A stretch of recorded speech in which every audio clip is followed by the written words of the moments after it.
welcome back to another Giant Slayer TFT patch rundown video. Today we'll be diving into the newest patch 11.7 and all of the changes that come with it.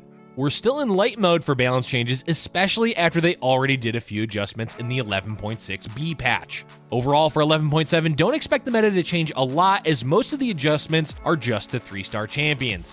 That said, let's go ahead and dive on in. But before we begin, please don't forget to click the links in our description. Give your support to everyone who helped make this video happen. We host many TFT tournaments with plenty of exciting content to come. Be sure to also follow our Giant Slayer TFT social media pages. Alright, let's get back to the video. As this is a light patch overall, there's not too many changes to cover. Before we get into the meat and potatoes of the patch, the champion adjustments, let's first talk about the system change that they're doing to ranked. Whether you're high ELO, low, or somewhere in between, you may have noticed that LP gains and losses have felt slightly off. Basically, the amount you gained or lost after a match has felt too inconsistent, so they're adjusting that to be more consistent. It's not a huge change that the majority of players likely didn't even care too much about, but in high ELO games it has become a bit of an issue, so it's great that they're fixing it now while there's a bit of a downtime until set 5. That downtime is worth highlighting because they can do adjustments like this to the MMR system or any system unrelated to actual gameplay. Since set 5 is less than a month out, giving time for players to test out changes like this is actually great.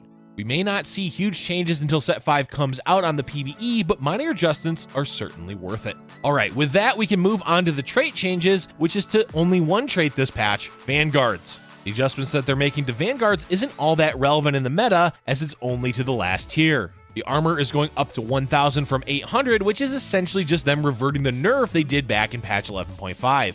Flip-flopping on how much armor a champion gets for 8 Vanguard doesn't seem like the best way to target buffing or nerfing the trait, since it's rarely ever used. But it is worth pointing out that there is a niche example of this change mattering. As Nico was buffed during the B patch for 11.6, it has helped Vanguard Mystic Fable do slightly better in the meta. While it's incredibly rare that anyone would actually go 8 Vanguards in that composition, if it does end up happening, 200 more armor is certainly valuable. At the end of the day, the buff isn't going to make much of a difference and wasn't all that necessary. As that was the only trait being altered, we can move on to the bulk of the changes, champion changes. Up first, we have a buff to Nidalee as her javelin toss is going up to 350 from 300 at tier 3. It's an interesting buff because they nerfed Nidalee a whole bunch back in patch 11.4 and have slowly rebuffed her several times, specifically her 3-star damage. As the initial nerfs were meant to dissuade Nidalee 3 from being played all the time, it is a bit odd to see them flop back on those changes by buffing her. With these buffs and several buffs since 11.4, is Nidalee back to being a 3-star nightmare? Most likely not, though you're not going to feel awful if you do 3-star her now. In the very least, it does open up the door to 3-starring her, either by playing Warlords or another type of Spirit Sharpshooter composition that we've seen being played a bunch. Nidalee was the only one cost being adjusted, so let's move on to the only 2 costs being adjusted this patch, Vladimir. We did say this patch was heavily focused on 3-star buffs, and that statement remains true as Vladimir is having his ability damage increased to 1000 from 900 at tier 3.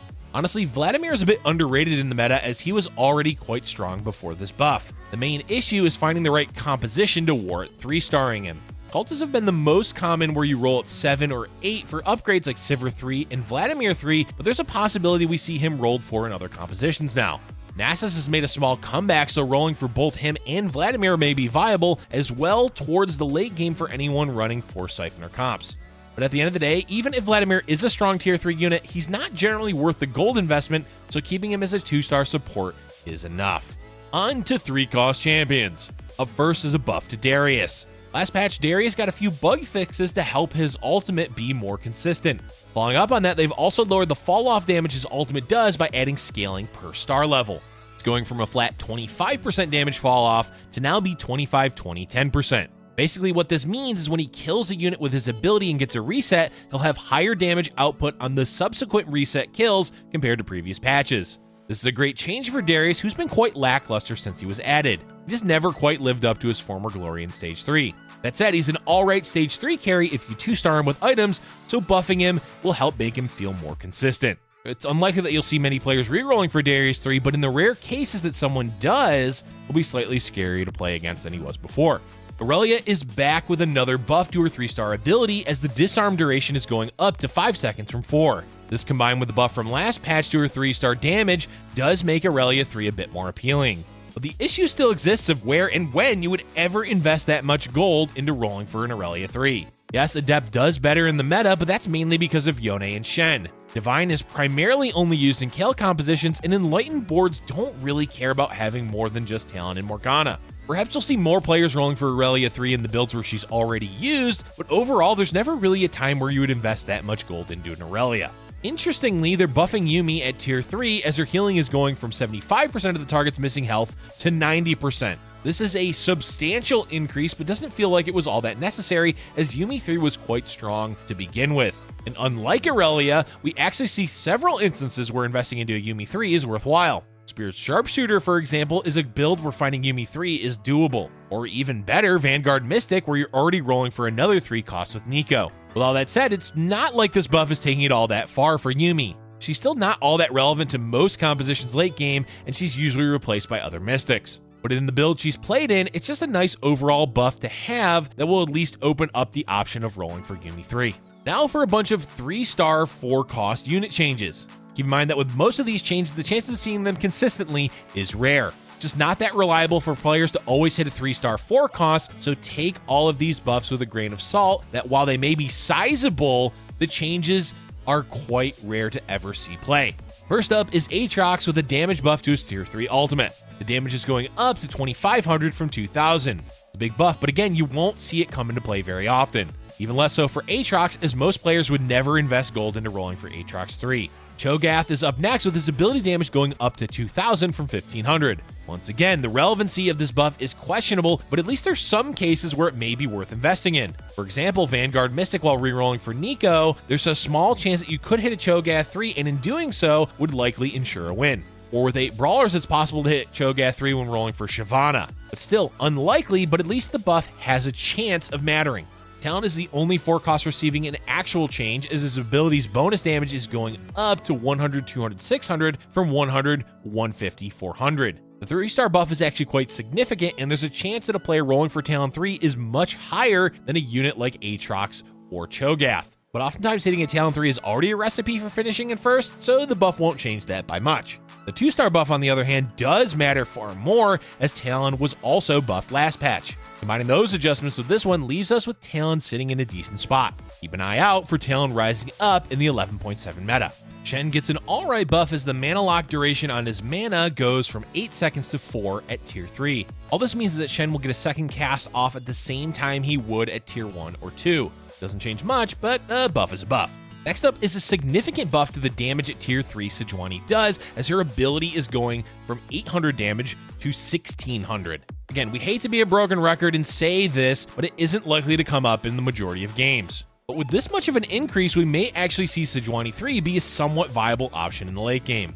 Okay, viable may be a bit of a stretch, but it's not uncommon for players to hoard Sejuanis on their bench to deny other players from 2-starring theirs. This has a chance, albeit a small one, of leading towards Sejuani 3. The opposite side of that coin is that since Sejuani is one of the most contested frontline champions, the chances of 3-starring her are pretty low. Still, with the damage doubled and it being AoE, there's a possibility we see Sejuani 3 be relevant in the late game meta. And the last champion change for 11.7 is to Xayah. The return damage of her ability is going up to 600 from 400 at tier 3. Much like Talon, this buff is actually somewhat relevant to the meta, as carries are the most common to see 3-starred. A lot of the 4-cost carries don't have compositions that are focused on rerolling, but Xayah does. In a keeper composition, it's common to roll for Kennen 3. This also leads to players attempting to hit Xayah 3, which has a higher frequency of happening than most other 4-cost units. So while it's unlikely that the buffs to Xayah 3 are unlikely to come into play often, it's not improbable to happen. Alright, and we have one last section to cover, which is bug fixes. There's only one this week, and it has to do with Zilean.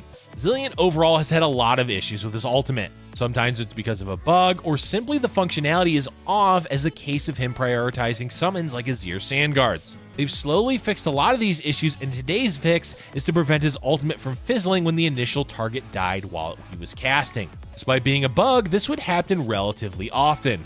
Zilean would go to cast, the unit would die, and now Zilean doesn't have any mana. Thankfully, that should no longer be an issue, as well as a lot of other issues that plague Zilean. While it is good that they're continuing to fix bugs like these, at least for Zilean, it's kinda too little too late, at least for set 4. In the future, if they do bring Zilean back with a similar ultimate, it should function much more consistently after all the fixes they've done to in this set. That's going to be it for today's video, folks.